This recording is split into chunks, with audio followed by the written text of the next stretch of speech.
BBC news আন্তর্জাতিক সংবাদে আপনাকে স্বাগতম। শুরুতেই সংবাদ শিরোনাম, এরপর বিস্তারিত। ট্রাম্পকে যুদ্ধে ঠেলে দিতে ইসরায়েলের ভূমিকা, কেন নীরব মার্কিন সংবাদ মাধ্যম? পুরনো বন্ধু রাশিয়ার কাছে বিশেষ যে সহায়তা চায় ইরান, নেতানিয়াহুকে হটাতে একজোট বিরোধীরা, ইরান ধারণার চেয়েও বেশি শক্তিশালী, জার্মান চ্যান্সেলর।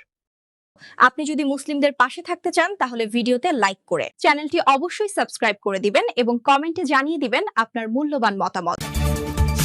ট্রাম্পকে যুদ্ধে ঠেলে দিতে ইসরায়েলের ভূমিকা, কেন নীরব মার্কিন সংবাদ মাধ্যম?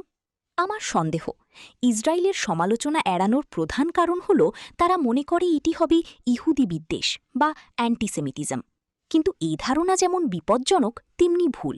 গত ৭ এপ্রিল নিউ ইয়র্ক টাইমসে প্রকাশিত একটি অসাধারণ নিবন্ধে বর্ণনা করা হয়েছে যে ডোনাল্ড ট্রাম্প কিভাবে ইরানের সঙ্গে যুদ্ধে যাওয়ার সিদ্ধান্ত নিয়েছিলেন।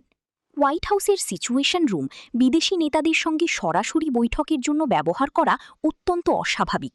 কিন্তু এবার কেবল বৈঠকই হয়নি, ইসরায়েলের প্রধানমন্ত্রী বেনিয়ামিন নেতানিয়াহু পুরো প্রেজেন্টেশন স্পিচটি নিজের দখলে নিয়েছিলেন। তার পিছনে স্ক্রিনে উপস্থিত ছিলেন মোসাদ প্রধান এবং ইসরায়েলি সামরিক কর্মকর্তারা।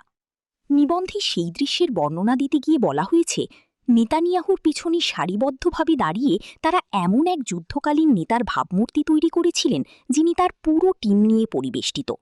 নিবন্ধটি স্পষ্ট করে দেয় যে দ্রুত যুদ্ধের পক্ষে নেতানিয়াহুর সেই কঠোর চাপ বা হার্ড সেল ইরানের ওপর হামলায় ইসরায়েলের অংশীদার হওয়ার ক্ষেত্রে মার্কিন প্রেসিডেন্টের সিদ্ধান্তে চূড়ান্ত ভূমিকা রেখেছিল।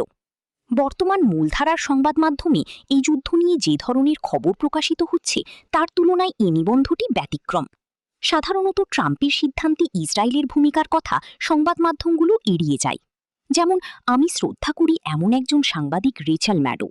রাশিয়ার প্রভাবের বিষয়ে তিনি বরাবরই স্পষ্টভাষী ও সাহসী।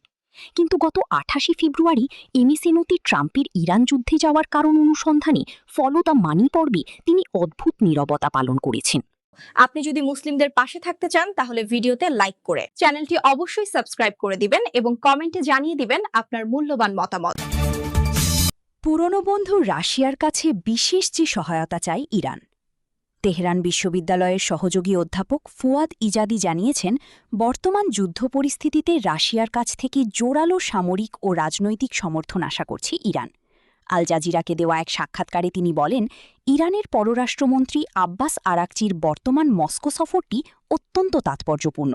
বিশেষ করে ইরানের আকাশ প্রতিরক্ষা ব্যবস্থা বর্তমানে যতটা শক্তিশালী হওয়া প্রয়োজন ঠিক ততটা নেই। তাই তেহরান আশা করছে এই দুর্বলতা কাটাতে রাশিয়া দ্রুত সামরিক প্রযুক্তি দিয়ে সহায়তা করবে। সামরিক সহযোগিতার পাশাপাশি আন্তর্জাতিক রাজনীতিতেও রাশিয়াকে পাশে চায় ইরান। ফুয়াদ ইজাদি উল্লেখ করেন, রাশিয়া যেহেতু জাতিসংঘ নিরাপত্তা পরিষদের স্থায়ী সদস্য, তাই ইরান বিরোধী যে কোনো পদক্ষেপই রাশিয়ার ভেটো ক্ষমতা তেহরানের জন্য বড় শক্তি।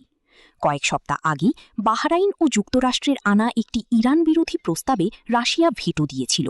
ইরান চায় নিরাপত্তা পরিষদের মতো গুরুত্বপূর্ণ জায়গায় রাশিয়া যেন তাদের রাজনৈতিক ঢাল হিসেবে কাজ করে।